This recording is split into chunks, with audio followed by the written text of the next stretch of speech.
आदरणीय न्यायमूर्ति श्री प्रकाश सिंह साहब, जोरदार तालियों के साथ आपका हम स्वागत करते हैं और आपको दो शब्द बोलने के लिए आग्रह करते हैं। जोरदार तालियों के साथ मंच पर आसीन वरिष्ठ न्यायमूर्ति श्री रमेश सिन्हा साहब, न्यायमूर्ति श्री डी.के. उपाध्याय साहब,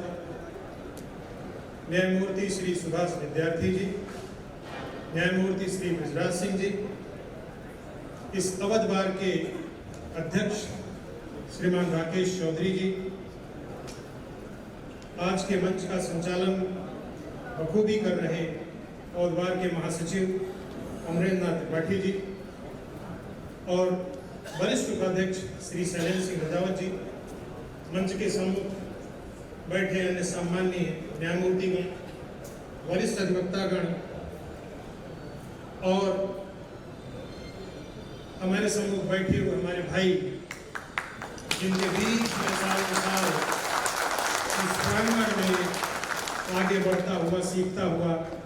आज इस मुकाम पर पहुंचा हूं, जिनकी ढेरों शुभकामनाएं जो आज मुझे आप यहाँ देख रहे हैं, ये उन्हीं की ढेरों शुभकामनाएं हैं जिनकी वजह से मैं आज यहाँ।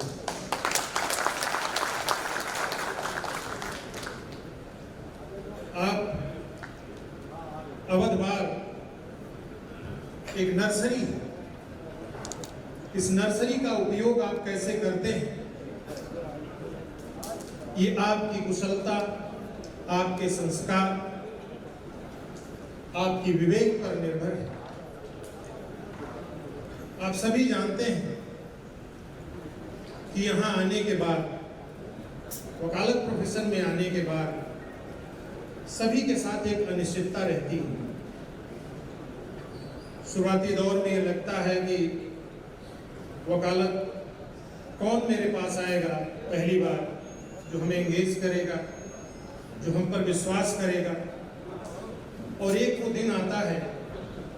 जब धीरे धीरे एक व्यक्ति जो चारबाग स्टेशन या कैसरबाग पर उतरता है, वो रिक्शा या टेम्पो पकड़ता है, आपके घर का पता ही उसको बताता है। यह विश्वास जब धीरे धीरे संघर्ष करते हुए आप में पैदा हो जाता है, तो यही विश्वास, यही संघर्ष करने की क्षमता आपको उन्नति की किसी शिखर पर भी पहुंचा सकता है।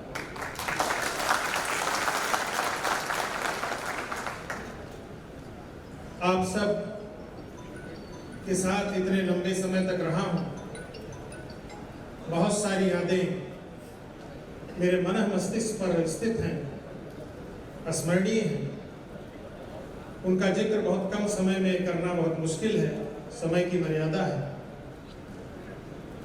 लेकिन एक बात मैं अवश्य कहूंगा, और यहाँ के कनिष्ठ अधिवक्ता जो यहाँ बैठे हैं, जिन्होंने हमारे साथ हमारे पहले यहाँ प्रैक्टिस किया है, शुरू किया और कर रहे हैं, कि मेहनत और लगन और इंटीग्रिटी आपको किसी भी स्थान पर पहुंचा सकती है। जब कभी भी आप न्यायालय में जाते हैं, अपनी बात रखते हैं, मैं अपना अनुभव बताता हूँ इतने कम समय में, कि कोई जूनियर अधिवक्ता बहुत अच्छी बहस करता है, उसके मन में एक सम्मान का भाव पैदा होता है और ये लगता है कि क्या स्वयं भी आगे बढ़कर क्या खोज कर इसमें क्या और निकल सकता है, जो उसने अपनी इतनी मेहनत के बाद नहीं निकाला है, उसको भी मेहनत करके निकाला जाए।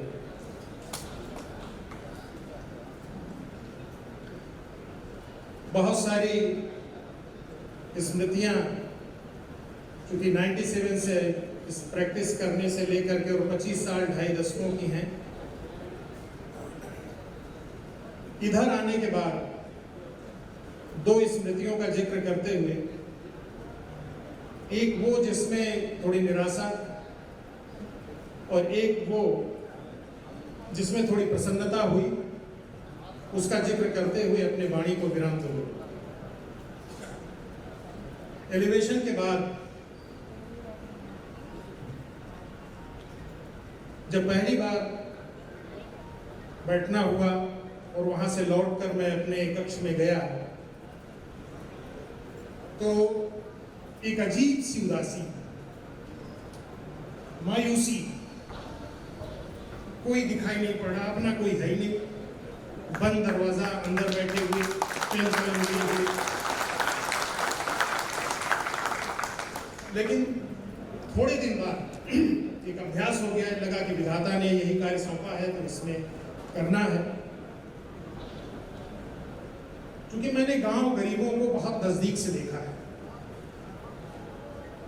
और जब उनका कोई मुकदमा ऐसा अवसर आया कि जब आया उसको जब मैं निर्णित करता हूं तो मुझे उनकी आंखों में वो चमक जो मैंने अपने वकालत के दौरान देखी है मुकदमा जीतने के बाद, उसकी जब अनुभूति होती है कि इस मुकदमे के उसके पक्ष में निर्णय होने या इस मुकदमे के निर्णित होने के बाद उसकी आंख में जब चमक होगी, वो सहज रूप से मुझे बहुत आह्लादित करती है।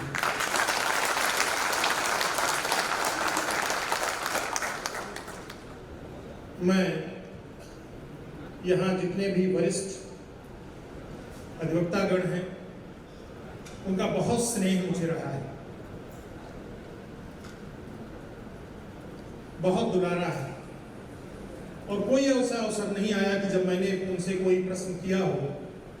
कि मुझे आवश्यकता है, मुझे ये चाहिए, हट करके मैंने कहा। मैं एक सिंगल उदाहरण नहीं बता सकता कि किसी वरिष्ठ अधिवक्ता ने इसको मना किया हो। आगे बढ़ करके उन्होंने मुझे वो विषय समझाया, किताबों के बारे में बताया और यही आप लोगों के लिए भी उदाहरण है जो हमारे कनिष्ठ साथी हैं कि आप सभी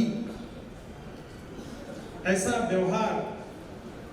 ऐसा संस्कार रखिए। वरिष्ठ अधिवक्ता स्वयं ही आपको सारी चीजें बताने के लिए उद्यत रहेगा।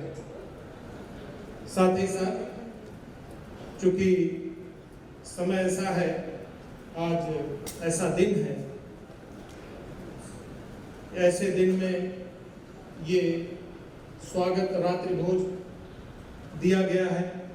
कभी कभी शंका होती है, प्रथम अप्रैल है, पता नहीं,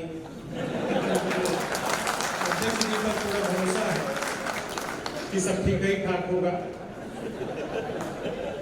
इसी के साथ मैं केवल एक सूरदास की पंक्ति उद्धृत करते हुए, जिसमें एक भाव है मेरा, वो आप समझेंगे, अपनी बात समाप्त करूंगा कि मेरो मन अनंत कहाँ सुख पावे, जैसे उड़ी जहाज को पंछी फिर जहाज पर आवे। बहुत